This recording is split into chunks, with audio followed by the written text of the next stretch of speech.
Welcome to our latest installment of Fun with FLOTUS. I'm Allison Kaplan, our Director of Education at the National First Ladies Library at the National First Ladies Historic Site in Canton, Ohio.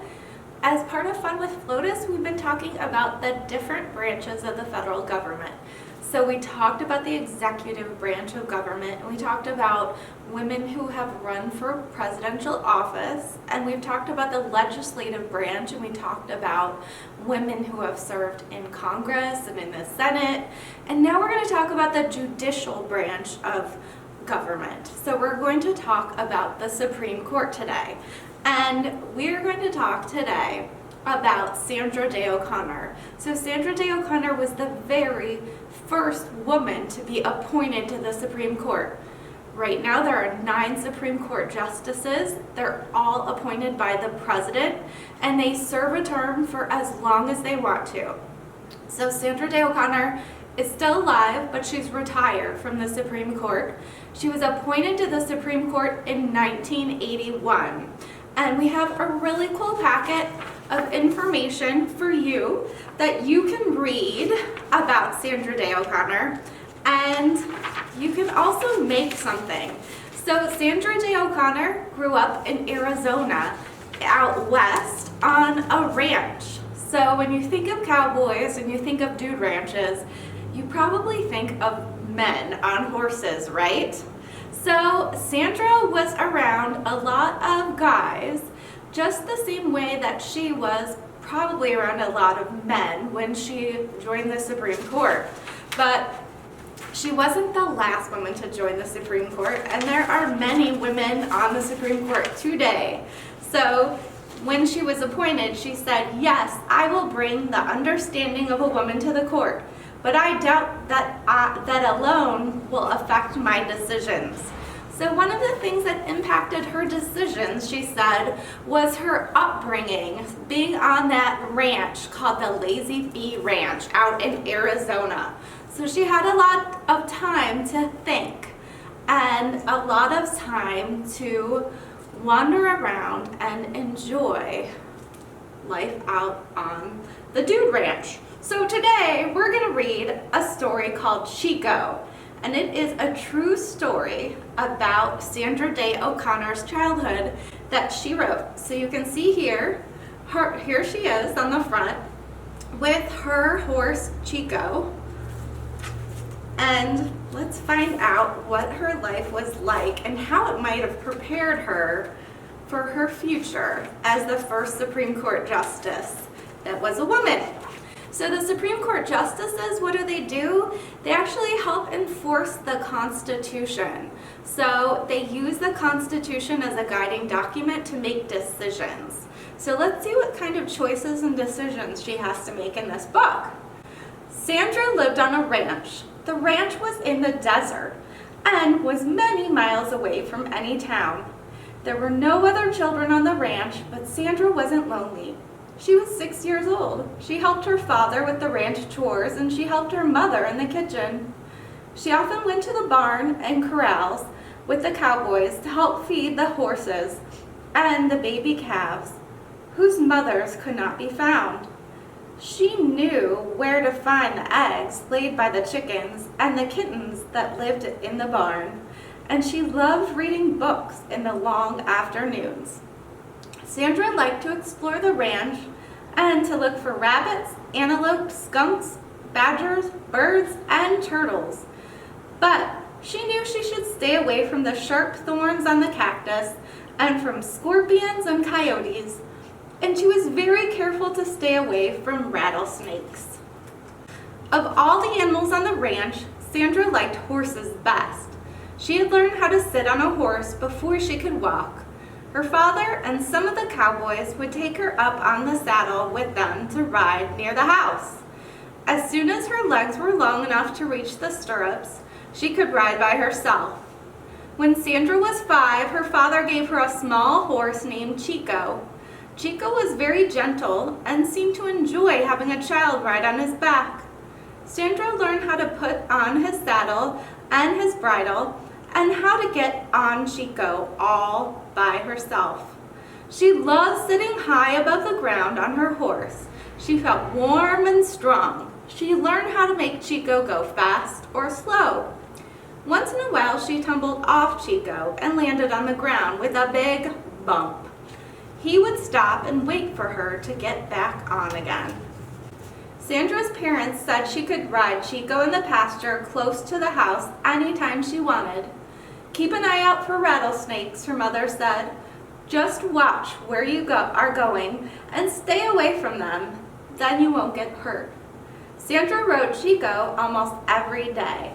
Sometimes she pretended she was getting away from a horse thief, and she made Chico run fast. Sometimes she pretended she was a rodeo barrel racer, and she would race Chico around a tall cactus as fast as he could go. But most of the time she pretended she was a rancher, riding out to take care of the cattle. One day, Sandra heard her father say to the cowboys that one of the cows had a new baby calf. "Where is she, Daddy?" Sandra asked. "She is about 2 or 3 miles out in the east pasture near the windmill," he said. There were big windmills in each pasture to lift water up from underground wells into troughs so the cattle could drink. The windmills turned their fans in the wind, just like Sandra's toy pinwheel.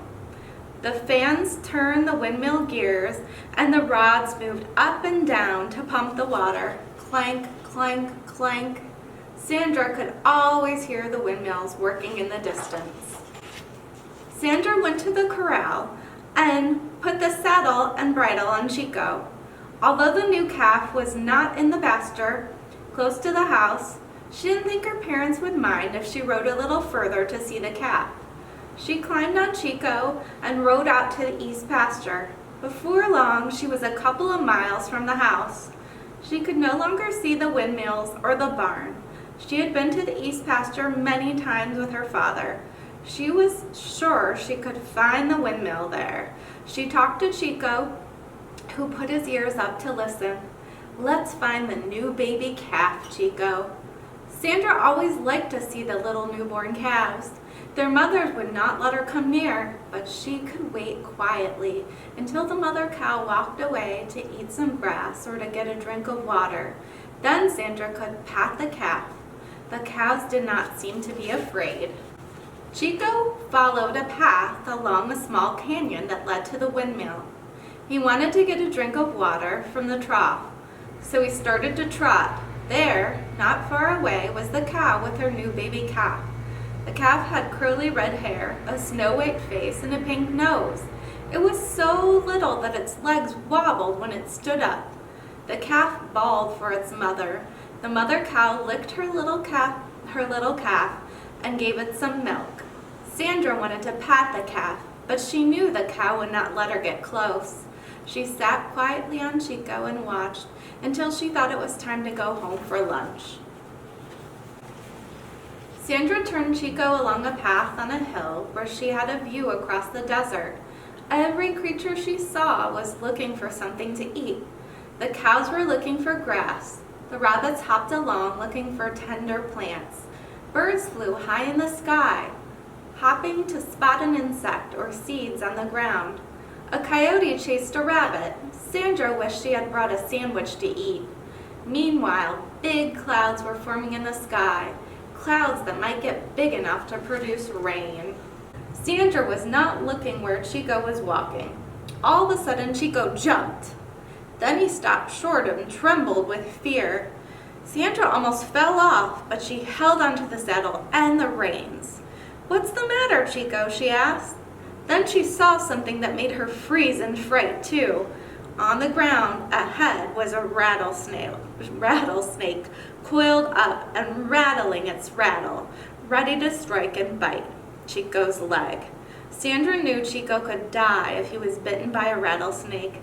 Sandra's heart beat very, very fast. She wanted to get away as quickly as she could. She gave Chico a big kick and pulled the reins hard to the right. Chico jumped to the side and began to run. Sandra couldn't wait to get home safely. "Hurry, Chico, faster!" she yelled.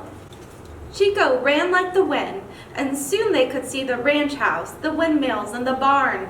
Sandra could see her parents Bye. When they reached the corral, Sandra jumped and took off Chico's saddle and bridle. His sides were wet with sweat, and he was breathing fast. Sandra ran to her parents to tell them what had happened. Her father put his hand on her shoulder and said, "I am glad you and Chico are all right. Next time, be sure you always look where you are and your horse are going, and watch out for things in your path." "I will," she said. Then her father said, "Cool Chico down and give him some water. After lunch I have to go check on the water in the east pasture near where you rode this morning. We can see if the cow and calf are safe from the snake. Did you want to come along, Sandra?" Sandra hesitated. She was scared of the snake, but she wanted to be a good rancher and protect the calf. "Sure, Daddy, I'll go." Sandra liked riding Chico, but it was always good to be with her father, going somewhere on the ranch in the truck. They drove along the dusty, bumpy road to the east pasture. "Do you see what I see?" asked her father. "No, what? Where?" said Sandra. "Over there by the hill. See the antelope? There are 6 of them." Sure enough, Sandra could see 6 antelope in the distance. They were standing very still, all looking at the pickup truck, with their ears up tall and their tails up too. Her father stopped the truck so they could watch. Suddenly one of the antelope leaped high and began to run, and all the others followed.